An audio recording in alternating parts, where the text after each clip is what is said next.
Hi guys.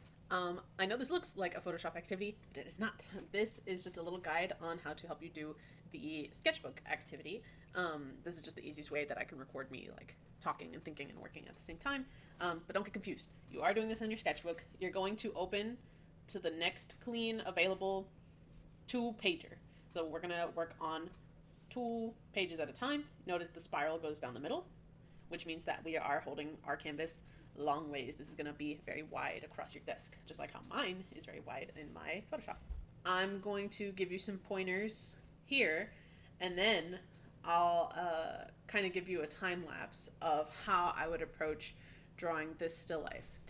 There are definitely some challenging objects in here, so it can be really overwhelming on how to start. I'm going to show you a couple things that you could do to start, and then I'll show you my full process. When you do this, you will not be tracing over pictures. You will be drawing from observation, which means that the picture is either on your computer or in front of you, and you will be drawing separately. You will not be tracing for this assignment. Right now I'm tracing just so I can explain to you some things on where to start. So first things first, I would start off with a light pencil, something like 2H, maybe something that's just a very classic light pencil. And you're going to want to, here, let me get the closest I can imitate to that. You're going to want to start planning some basic shapes that you see. So very lightly, I'm going to go around and identify some key shapes. I'm going to say like, okay, I see a circle here. This is kind of oval-ish. And this is a smaller oval. I know right now I get the chance to trace over these things, so it's definitely easier. When you're doing this by observation, just like how you'll see in my timeline, you're probably not going to get it perfect. As long as you can keep these proportions, though, you're on track. So there should definitely be a big pumpkin, a medium, and a small pumpkin. If all your pumpkins end up looking about the same size, you're definitely doing something wrong.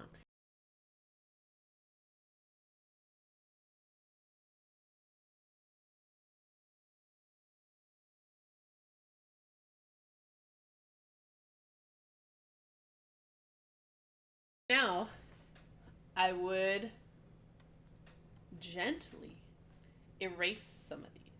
You're not going to want to fully erase it like you would when you make a mistake on a math test. You just want to gently clear it off so it's not so strong on your paper. If we see what I got something that is kind of faint, just barely giving me some structure.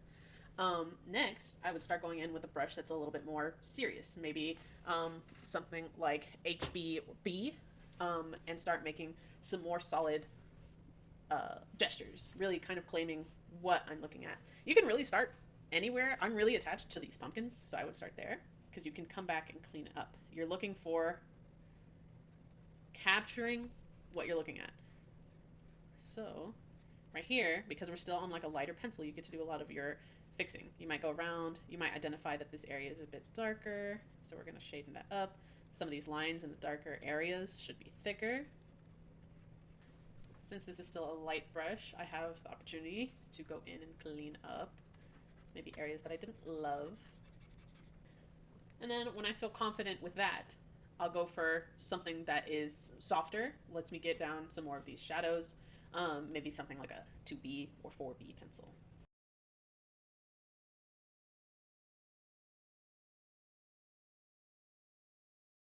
Okay. And then lastly, I'm going to take probably my softest pencil, maybe like a 6B. And then this is when I can either start hatching in some very gentle shadows. Remember, the more that you use higher up pencils like a 6B or 4B, the messier they're going to be. So unless you want smearing happening everywhere, you want to be very conservative about where you're putting down shadows and when you're using that pencil.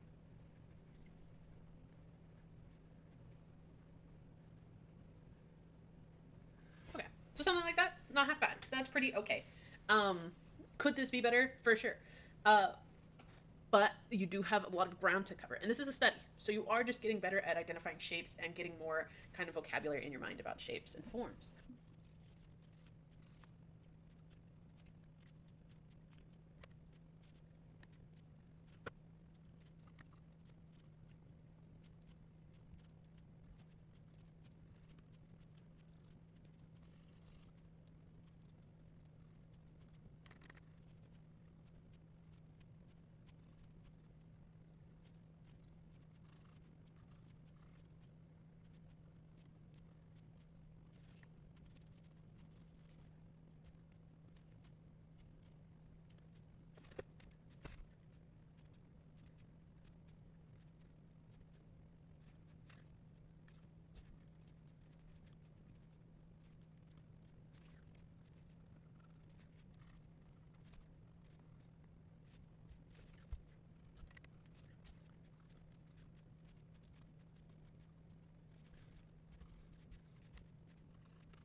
Okay, guys, I'm going to stop here for the speed paint. This is phase one.